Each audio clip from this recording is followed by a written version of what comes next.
오늘 이 아침 묵상할 말씀은 누가복음 4장 14절에서 30절까지 말씀인데요. 다 함께 14절과 15절 말씀을 봉독하겠습니다. 누가복음 4장 14절과 15절 말씀, 두 절 말씀 다 함께 한 목소리로 봉독하겠습니다. 시작. 예수께서 성령의 능력으로 갈릴리에 돌아가시니 그 소문이 사방에 퍼졌고 친히 그 여러 회당에서 가르치심에 뭇 사람에게 칭송을 받으시더라. 아멘. 오늘부터 묵상할 이야기는 이제 본격적인 예수님의 공생의 활동입니다. 광야에서 예수님은 말씀으로 또 마귀의 시험을 이기시죠. 그리고 갈릴리로 돌아오셔서 공생애를 시작하십니다. 14절과 15절은 갈릴리 활동의 서론적인 진술인데 예수님의 공생애가 어떤 의미가 있는지 보여주고 있습니다. 그 의미는 첫째는 바로 예수님의 공생애는 성령의 능력으로 시작되었다라는 겁니다. 그리고 두 번째는 먼저 회당에서 가르치셨습니다. 그리고 세 번째는 예수님이 전한 하나님 나라의 복음을 통해서 예수님은 뭇 사람들에게 칭송을 받습니다. 한마디로 예수님의 공생애는 회당을 중심으로 가르치고 치유하고 또 귀신을 내쫓았는데 사람들에게 칭송을 받았다라는 거죠. 그리고 이어서 묵상 본문 16절에서 30절까지는 나사렛 회당에서의 하나님 나라를 선포하는 것을 증언하고 있습니다. 예수님은 자신이 자라난 나사렛에서 안식일이 되어 늘 하던 대로 회당에 가셨어요. 그곳에서 성경의 두루마리를 펴고 선포합니다. 여러분이 잘 아는 것처럼 이사야 61장 1절과 2절을 인용하면서 예수님이 어떤 사람들을 대상으로 이 땅의 사역을 감당하러 오셨는지에 대해서 말씀하시죠. 바로 누굽니까? 바로 소외되고 그리고 억압받는 사람들에게 하나님의 은혜의 해, 희년을 선포하십니다. 여기서 포로된 자들이란 전쟁에서 패하여 사로잡힌 자입니다. 포로된 자에게 자유를 선포하시고 단지 육체적인 차원이 아니라 모든 질병과 영적인 사로잡힘에서 자유를 주시기 위해서 이 땅에 오셨다라는 겁니다. 그리고 눈먼 자들에게는 다시 보게 함을 선포합니다. 육체적으로만 불편함이 아니라 영의 눈이 어두워서 하나님을 바라보지 못하는 자들에게 영안을 열어주시고 하나님 나라의 임재가 하나님 나라의 임박함을 선포하시는 겁니다. 그리고 이어서 눌린 자들에게는 자유를 주실 것인데 온갖 상처를 억눌리고 또 상처로 깨어진 이들에게 자유함을 주시기 위해서 이 땅에 오셨다라고 선포합니다. 한마디로 주님은 하나님의 은혜의 해, 모든 것이 자유케 되고 해방하는 희년을 선포하고 계십니다.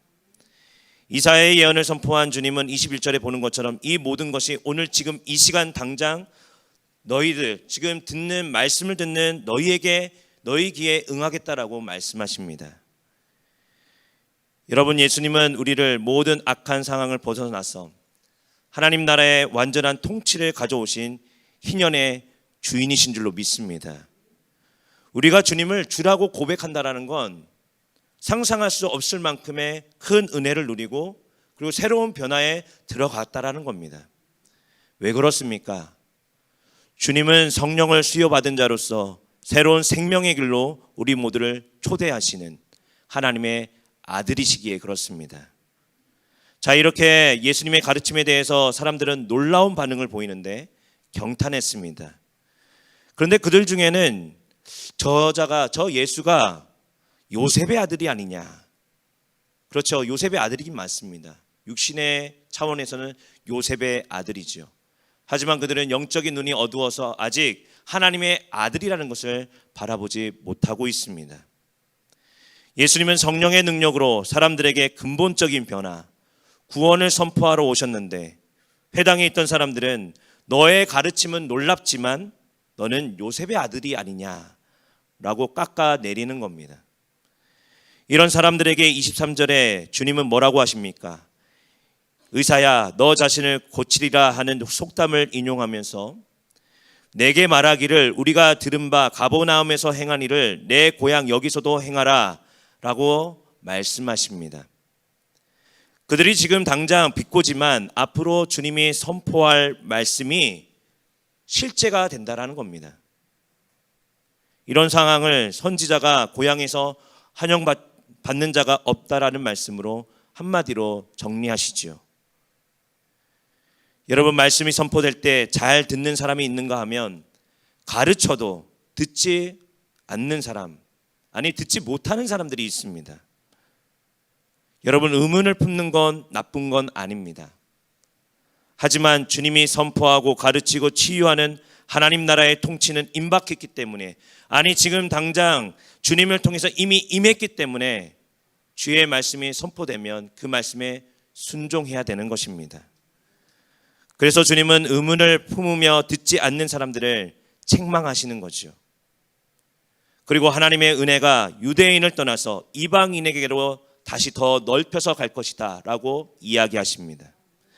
구약 성경의 사렙다 가부의 이야기와 또 수리아 사람 나아만 장군의 예를 들어서 이야기하시는데, 여러분, 하나님의 구원의 은혜는 사렙다 가부와 나아만 같은 이방인에게까지 이른다라는 겁니다.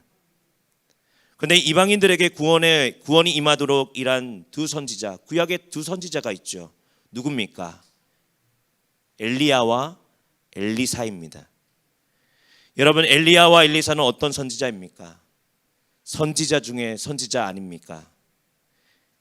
이들은 이스라엘의 격변기에 하나님의 구원을 선포했던 예언자들입니다. 그런데 하나님은 이 예언자들을 통해서, 선지자들을 통해서 구원의 영역을 이스라엘의 회복만이 아니라 이방인들에게까지 그 구원의 범위를 넓혀 가셨습니다. 엘리야는 이방인 중에서도 과부 여인에게 하나님의 구원을 전했죠. 그리고 엘리사는 적군의 장군인 나아만에게 하나님의 치유를 전했습니다. 여러분, 예수님도 참된 자유와 구원을 주시는 예언자 중에 예언자, 아니 하나님의 아들이신 줄로 믿습니다. 여러분, 예수님을 통해 이스라엘에게 전해진 구원의 복음은 이방인에게까지 확대되고 점점 넓혀갈 것이라는 겁니다. 정작 고향 땅에서 주님은 배척당하지만 이것은 구원의 지경이, 그 넓이가 이방인을 향해 확대될 것이라는 것을 암시하고 있습니다. 회당에서 이 말을 들은 사람들은 예수님을 더욱 강하게 배척합니다. 동네 밖으로 쫓아내서 건설된 산 낭떠러지까지 끌고 가서 예수님을 밀쳐버리려고 하죠. 어떤 행동입니까? 예수님을 죽이려고 하는 겁니다. 하지만 주님은 당당하게 그들 가운데로 한가운데로 지나가시면서 다른 곳으로 가십니다. 주님이 받으신 하나님께로 받은, 하나님 아버지께로 받은 그 구원의 사명을 계속적으로 감당해 나가시는 거죠. 메시아의 길을 걸어 나가는 겁니다. 역설적이게도 이런 배척은 주님을 하나님 나라의 선포자로, 아버지 하나님의 뜻을 순종하는 예언자로, 하나님의 아들의 모습으로 보여주고 있습니다. 고향에서의 한영이 아니라 주님은 배척을 당하셨습니다. 그러나 역설적이게도 이방인을 향한 구원의 빛을 드러내는 사건으로 점점점 계기가 되는 것입니다.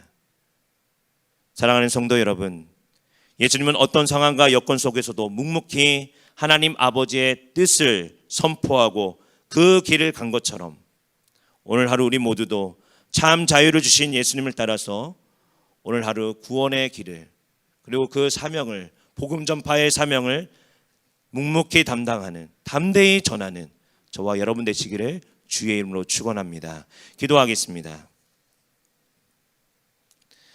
사랑의 아버지 하나님, 감사합니다. 하루의 첫 시간을 구별하여 주님께 예배하게 하시니 감사합니다. 고향 나사렛 회당에서 희년을 선포하신 주의 말씀을 들었을 때 어떤 사람들은 경탄했지만 또 하나님의 아들로서 주님을 바라보지 못했던 것을 기억합니다.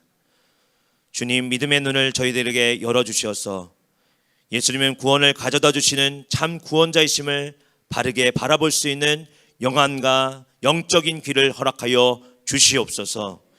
경탄의 신앙을 넘어서서 주님을 따르는 순종의 삶으로 나아가게 하여 주시옵소서. 특별히 육신의 연약함 이들에게 치유의 강선을 비춰주셔서 회복시켜 주옵소서. 담임 목사님과 사역자들의 건강도 늘 지켜주시고 꿈에게 모든 성도들 모두에게 그리스도 안에서 주어진 참 자유함을 누리게 하여 주옵소서. 복된 하루를 주님께 위탁하며 감사히 예수 그리스도의 이름으로 간절히 기도하옵나이다. 아멘. 하늘에 계신 우리 아버지여, 이름이 거룩히 여김을 받으시오며 나라가 임하시오며 뜻이 하늘에서 이루어진 것 같이 땅에서도 이루어지이다.